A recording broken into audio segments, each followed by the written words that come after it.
성가대 헌신 예배에 이렇게 말씀을 전할 수 있도록 인도해주신 하나님과 또한 우리 김철근 목사님께 진심으로 감사를 드립니다. 저는 성가대를 이렇게 바라보면요 참 행복해요. 삼박자가 고루 갖추어진 성가대라. 지휘자, 간주자, 훌륭한 대원들, 이게 삼박자가 고루 갖춰져 있고, 또 찬양을 들으면 다른 데에서 듣지 못하는 그런 그 완성도, 이런 것들이요, 저도 성악을 전공했잖아요. 들을 줄 알잖아요. 정말 행복하고 은혜가. 그래서 매 주일마다 이 성가대의 찬양이 기다려요. 참 행복하고요. 참 제가 전주 성가대에 참 잘 왔다, 이런 생각이 듭니다. 일본인 미타니 야스푼이라고 하는 기독교 신앙인을 한 사람 소개하고 싶은데요. 그가 1960년대에 이제 한 회사에 인사과장으로 이렇게 근무를 할 때, 참 신실한 기독교인이었었는데, 사실은 일본은 그러잖아요. 사람이 죽으면 이제 신사에 와두고 참배를 하잖아요. 그런데 인사과장이 그 죽은 사람의 집례가 장례 예식을 다 주관했다라고 해요. 그렇기 때문에 이 야스푼이라고 하는 이 사람은 제1계명, 다른 신을 숨기지 말라고 하는 그 1계명을 지키기 위해서 얼마나 노력했는지 몰라요.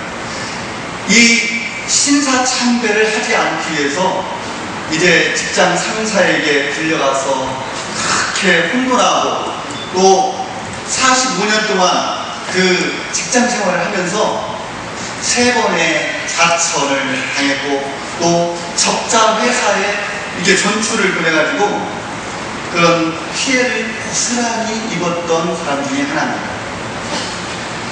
그러나 하나님은 사람의 눈치보다 하나님의 마음을 더 중요시 여기는 이 야스푼이라고 하는 이 사람을 내버려 두지 않았어요. 정말 충성을 다한, 하나님의 계명에 충성을 다하고 하나님의 말씀에 진실되게 섬기면서 나가려고 하는 그 마음을 하나님께서는 어여삐 보았던 것 같아요. 그래서 결국 그는 일본 최고 기업으로 손꼽히는 이 가네보 제약회사의 최고 경영자 자리까지 올랐다라는 사실입니다. 여러분 오늘 어떤 모습으로 찬양하고 있습니까? 어떤 모습으로 하나님과 교회에 충성하고 있습니까? 성가대 여러분은 성가대에 얼마나 충성과 봉사를 다하고 있습니까? 얼마나 우리의 마음과 뜻을 다해서 하나님께 찬양을 드리는 일에 충성을 다하고 있습니까? 또 성도 여러분은 우리 교회에, 그리고 하나님을 위해서 얼마나 충성하고 있습니까? 하나님께서 창조한 모든 그런 피조물들은 주님을 찬양하도록 그렇게 부르심을 받았다라고 하는 사실입니다. 그렇다면 오늘 우리는 하나님께 드려야 진정한 찬양을 부르며 충성하고 있느냐라고 하는 거예요. 성가대 헌신예배라고 해서 오늘 성가대는 그 어느 때보다도 정성을 들여서 찬양을 준비하고 또 찬양을 하나님께 드렸습니다. 우리의 삶이, 우리가 오늘 들었던 성가대의 그런 정성어린 성가대 찬양처럼 아름다운 조화를 이루며 아름다운 화음을 형성해 내고 있느냐라고 하는 거예요. 아니면 우리가 삐그덕거리는 불협화음을 내면서 살아가고 있습니까? 우리의 전 삶을 통해서 하나님을 찬양하고 있느냐, 그런 얘기예요. 우리가 오래간만에 여러분 이 집안을 정리하다 보면 우리 집에 이런 물건도 있었나 하면서 어떤 그릇 같은 것을 발견하게 됩니다. 백화점이나 쇼핑몰에서 플라스틱 그릇 같은 것들을 많이 이렇게 우리가 받아오고 또 아무 생각 없이 우리가 욕심을 부리면서 받아오잖아요. 그런데 받아오면은 정작 쓸모가 없어가지고 한쪽에 이렇게 내팽개쳐 놓는 경우가 너무나 많이 있습니다. 필요한 물건인지도 생각하지 않고 무조건 받아오는 거예요. 저는 여러분 고물상에 가가지고 남이 쓰던 것을 잘 빼놔 쓸만한 물건들이 많이 있습니다. 고물상에 가면. 그래서 제가 이제 한신대 대학원에 다닐 때 필요한 물건을 구입하기 위해서 고물상을 자주 갔어요. 근데 눈에 띄는 것마다 다 필요한 것들이에요.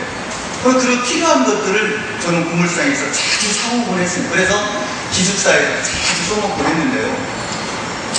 근데 막상 고물상에 가서 이제 욕심을 부려가지고 이 물건도 사고 저 물건도 사고 싸니까, 물건이 싸니까. 그래서 이렇게 사오면 이제 집안에다 이렇게 봅니다. 근데 막상 사오면 쓸 데가 없는 거예요. 그래서 나중에 집안을 정리하다가 이렇게 보면은 에이, 이거 괜히 샀네. 그런 경우 많이 있잖아. 이거 괜히 샀네. 그러면서 제 아내는 이런 걸 집도 좁아 죽었는데 그냥 이런 거 사온다고 얼마나 뭐라고 하는지 몰라요. 그러면 알았어. 괜히 갖다 버리는 경우가 태반입니다. 여러분, 주인의 손에 있었지만 당신 밖에 물건이면서 또 별로 쓸모없는 그런 물건들이 많이 있잖아요. 그렇게 또 이렇게 집안 정리하다가 발견한 물건 가운데 하나가, 야, 우리 집에 이런 물건도 있었네.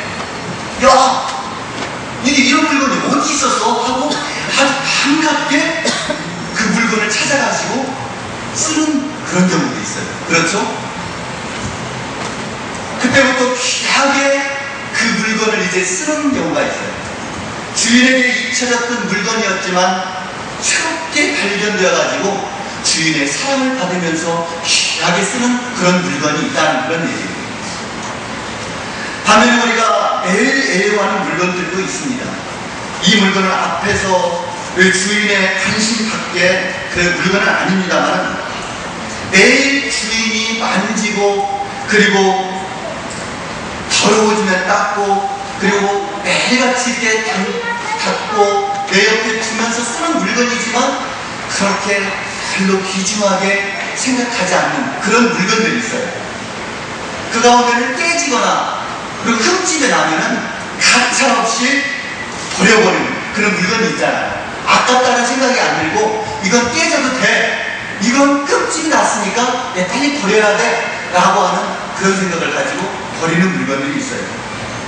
그래서 조심스러운 마음보다는 편한 마음으로 이렇게 저렇게 쓰다가 깨지고 흠집이 나면 가차없이 그리고 미련 없이 버리는 그런 그릇이나 물건도 있다라고 하는 겁니다. 주인의 손에서 매일 쓰이고는 있지만 아낌을 받지 못하는 그런 물건이다라는 겁니다. 또 한 부류의 그릇이 있어요. 또 한 부류의 그릇이 있는데 주인은 늘 그 물건을 생각하고 음미하고 아끼는 물건이 있어요. 그래서 아주 귀한 손님이 오면 그 그릇을 꺼내다가 정성스럽게 닦아가지고 그렇게 대접을 하는 그런 그릇이 있습니다. 그래서 주인은 언제 그 그릇이 쓰일지 몰라서 매일같이 그 그릇을 꺼내서 닦고 다시 넣고 다시 꺼내서 다시 닦아서 넣고 이렇게 하는 물건이 있어요. 굉장히 아끼는 물건이라는 거예요. 아무 때라도 필요한 것에 요긴하게 쓸 계획으로 그렇게 날마다 닦고 넣어놓고 또 꺼내서 닦고 넣어놓고 하는 그런 경우라고 하는 거예요. 여러분, 주인에게 쓰임받는 기쁨이 얼마나 큰 기쁨인지를 알게 해주는 이야기가 하나 있어요. 지금 한참 여러분 월드컵이 열리고 있습니다만은 축구 대표들이 허정무 감독의 눈에 들기 위해서 얼마나 많은 노력을 합니까? 그 축구 감독에게 눈에 들기 위해서 얼마나 피나는 노력을 하고 있느냐는 거예요. 또 여러분 2007년, 2008년 그 영국의 그 챔피언스 리그를 이제 러시아에서 했잖아요. 러시아에서 했었는데 초미의 관심사가 하나 있었어요. 아시아 최초로 박지성 선수가 그 프리미어 리그, 그 챔피언스 리그 결승전에서 뛰느냐 안 뛰느냐라고 하는 그런 초미의 관심사가 있어요. 한국 사람이라고 한다면 아마 기억을 할 거예요. 축구에 관심을 조금만 가지고 있는 분이라면 아마 기억을 할 거예요. 과연 아시아 선수로서 박지성 선수가 챔피언스 리그의 결승전에 출전할 것이냐라고 하는 초미의 관심사가 있었다는 거예요. 저도 이에 대해서 관심을 많이 가지고 그리고 전문가들이 하는 이야기들을 아주 주의를 기울여서 이렇게 들었습니다. 그런데 영국의 스포츠 언론에서나 또 우리 한국의 언론에서나 일관되게 이야기하는 것들이 뭐냐면 박지성 선수가 이번 시즌에서 굉장히 큰 역할을 감당했기 때문에 아마 챔피언스 리그 결승전에서는 주전으로 꼭 뛸 것이다, 이렇게 다들 생각을 했어요. 그런데 정작 뚜껑을 열어보니까 후보 선수 명단에도 끼지 못했다는 사실을 여러분 기억하시죠? 여러분, 박지성 선수의 주인 이 퍼거슨 감독의 말을 들어보면은 너무 힘든 결정이었다. 박지성은 올 시즌은 팀을 위해서 대단히 많은 노력을 했고 또 대단한 공연을 했다. 하지만 팀을 위한 선택이었다. 결승에 뛸 선수를 선발하는 것은 쉬운 일이 아니다. 우리는 승리를 원했기 때문이다. 이렇게 얘기를 했어요. 이 말을 다시 해석을 하면 여러분, 박지성 선수는 우승하기에는 부족한 선수였다. 그래서 감독은 우승을 하기 위해서 과감하게 뺐다는 그런 이야기예요. 그리고 퍼거슨 감독은 그의 말대로 박지성을 빼고 우승을 일궈냈어요.